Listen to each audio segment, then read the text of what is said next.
Okay, so the other method that we've been using is actually called the half reaction method of balancing redox reactions. What I'm going to show you now, it's actually part of your activity in this section, is based on the oxidation number method. Okay, so what that means is you actually don't write out the two half reactions. You look at the change in oxidation numbers, and then you balance out the charge by just looking at those. Okay, so the first step to doing it in this way is we have to assign the oxidation numbers for everything present. Okay, so it's like everything here. So we have chlorine, which is in this elemental state, which is 0. We have oxygen, that's -2.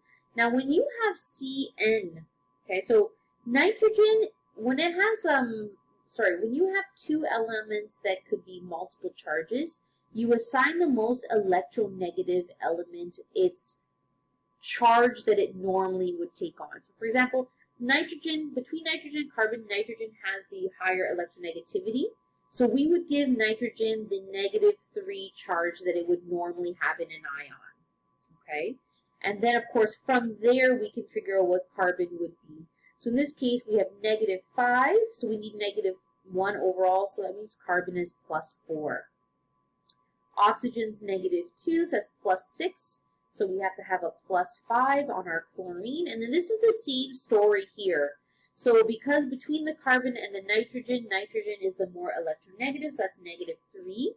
So this is going to be a +2 carbon to get that to -1. Okay.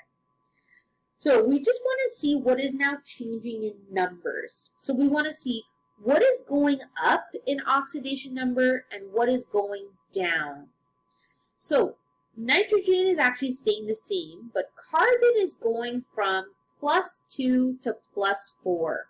So carbon is actually going up by 2, right? Like the numbers are increasing by 2. Chlorine is going from 5 down to 0.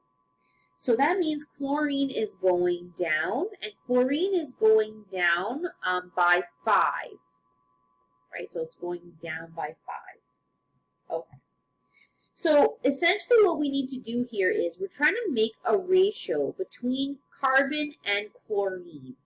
And what we want to do is we want to have the number going up being equal to the number going down. That's like the same thing as saying we want the number of electrons gained to be equal to the number of electrons lost, right? So what we would want here is we want them both to be equal to 10, right? So that means we would need 5 carbons in order to get it to be going up by 10, right? Like each one is up by 2. And we would need 2 chlorine in order for it to go down by 10. So what we would do is we would actually use these as our coefficients on the reactant side.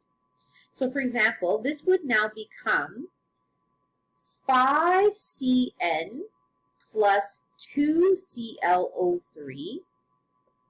And let me just write out the rest of it normal.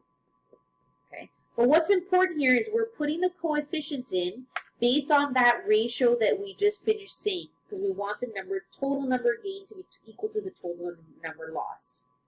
So what we would then do is balance it now as an entire reaction using the OOHE, sorry, not the E part, but you would still want to balance out the other elements, your oxygens and your hydrogens. So for example, we need to balance out our carbons. So if I have 5 carbons here, I'm going to need a 5 in front on the product side. 2 chlorine, 2 chlorine. So that's actually okay. 5 nitrogen, 5 nitrogen. So let's look at our oxygens. We have 6 versus 5. So that means I need to have a water in order to add another oxygen. Right? So do I have that right? So I have 6 versus 5, I believe so. Yes. So then we're going to have to look at our hydrogens. So on the reactant side, we have no hydrogens, and on the product side, we have 2. So I would need 2 hydrogen ions on the reactant side. And this actually, I believe, is complete. So if we double check with everything, so your charges should still be balanced. So I've got plus 2, I've got negative 5, and negative 2, which adds to a total of negative 5. And the product side is actually just negative 5, so that part's done.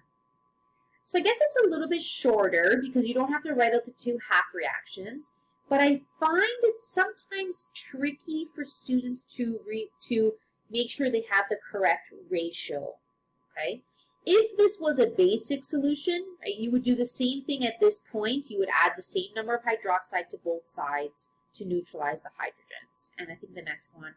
So this is our last one here. It's basic. So let's assign oxidation numbers. So iron is 0, oxygen negative 2, which means we've got negative 6. So each one of these is a plus 2. Did I lie about that? Of course I did. They've got to be plus 3 each to be plus 6 to equal the negative 6. Hydrogen is plus 1, which means that this arsenic has got to be negative 3 there, and then this is plus 3. Okay, so what's going up, what's going down? So iron is going from 0 to 3, so it's going up by 3. Arsenic is going from 3 down to negative 3. So arsenic is going down by 6. So that means that my iron to arsenic ratio has to be 2 to 1 to get that both to be 6, right? So when I'm writing this out, I'm going to need 2 Fe for every 1 arsenic. But look at what's going to happen here.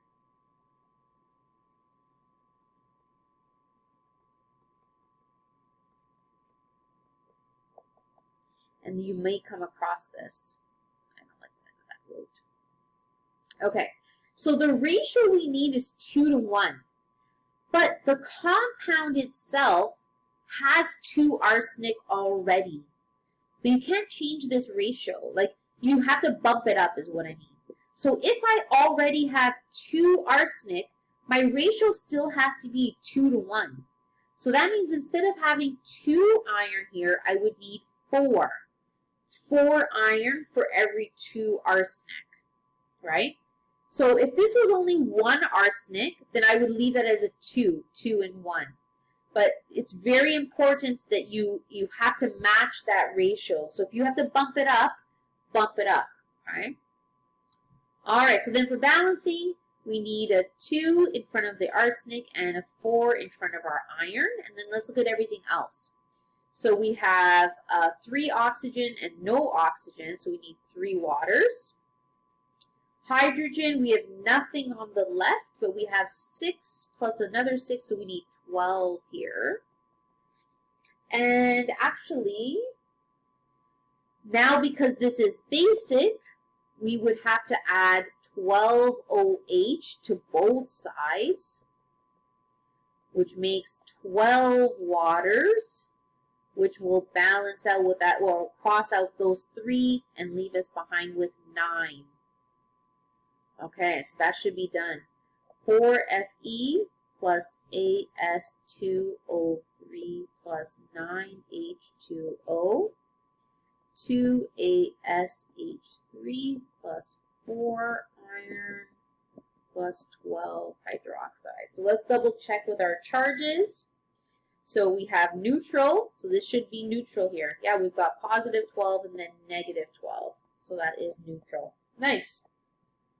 Okay, so it seems very quick, but if you get this ratio wrong, it's kind of devastating results, okay?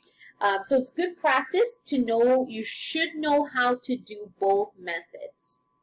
Okay, so now you'll be able to do all of the questions for 7.2.